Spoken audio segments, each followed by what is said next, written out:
Hello, my beautiful butterflies. This is Kristen from Soul Therapy. I wanted to talk to you all today about a quote that I recently heard. I'm not really sure, I didn't write down the quote, but it was said by Deborah Silverman, who is a psychoanalyst and an astrologer.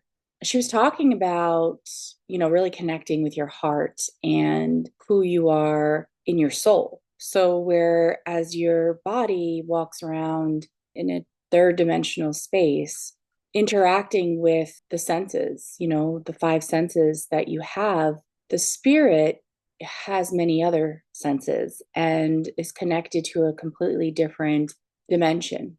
And we have the ability to sit with our spirit in our body, right? So being embodied and sit with the spirit by connecting to emotions and connecting to our heart space. A lot of people would say, but as a transformational hypnotherapist, I will tell you that it's more of a consciousness. It's more understanding that you're an observer living so close to the thing that you're observing that sometimes you identify with it. It would be like the same thing as looking at a beautiful tree and seeing how when the wind blows through it, the leaves glisten and rustle, and hearing how they rustle and being able to like breathe it in and feel what it must be like to be giant and tall and strong and blowing in the wind. And then think you're a tree. You aren't the tree, although you can experience for a moment what it must be like to be a tree. Well, what if not only in your entire life, from the moment you took your first breath, but all the people before you in your family and all the people before them in their family, and so on and so forth? It is just a widely accepted concept that you are the tree. Is that possible? And I will tell you from working with the subconscious mind, yes, it is. If the subconscious mind gets on board with anything you think or believe, you could think you're a chicken and cluck like a chicken.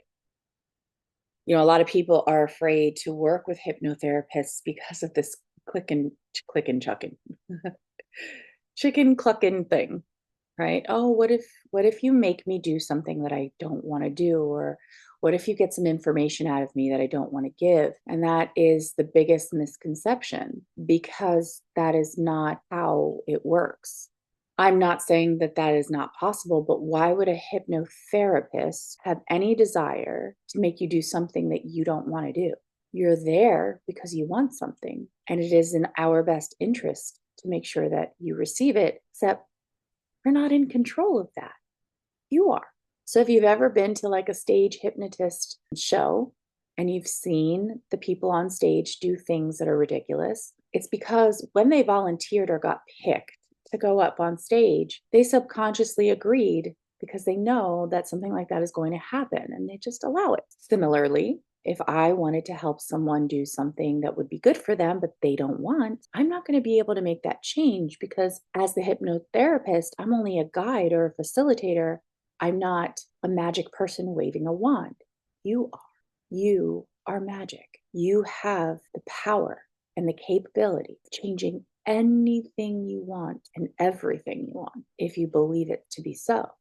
So if you've been, let's say, for example, in a bad accident and you are in the hospital in a bed in a coma for 2 years and you haven't used any of your muscle for anything, then we should all know at this point that you would experience something called muscular atrophy. Your muscles are too weak from being unused. And so let's say it's time for you to stand up and get out of bed, you just fall on the floor because there's no muscle tone, there's no strength. It would take months sometimes of physical therapy to get you back to your brain understanding how to use these muscles again. So essentially the work that we're doing on this channel is physical therapy for the subconscious mind, training your mind on how to understand who you really are and what your purpose here is, remembering what your purpose is, right? Getting those neurons firing. It's a lot of science meets spirituality, only because for some reason there's a difference.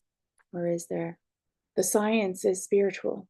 And we're going to go over a lot of the spiritual techniques that are based in science to help you become the person that you desire to be. Not because you don't like who you are and you want to be a different person, but because you're not aligned with the life that you have and you want to create a life that you feel fully aligned with.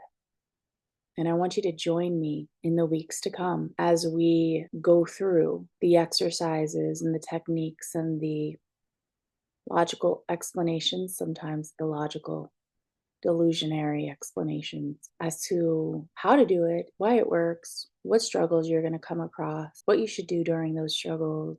We're going to have fun. So stay tuned. If you're not subscribed, oh my gosh, there are so many times when I think I'm subscribed to somebody because I watch them so much, but I'm not. So make sure you click the subscribe button and click the bell to get notified when new material comes out, because I'm telling you, we're going in. We're going to talk about it all. If you follow everything that I'm instructing you to do on this channel, your life is going to change and you're going to love it. I'll see you on the next one.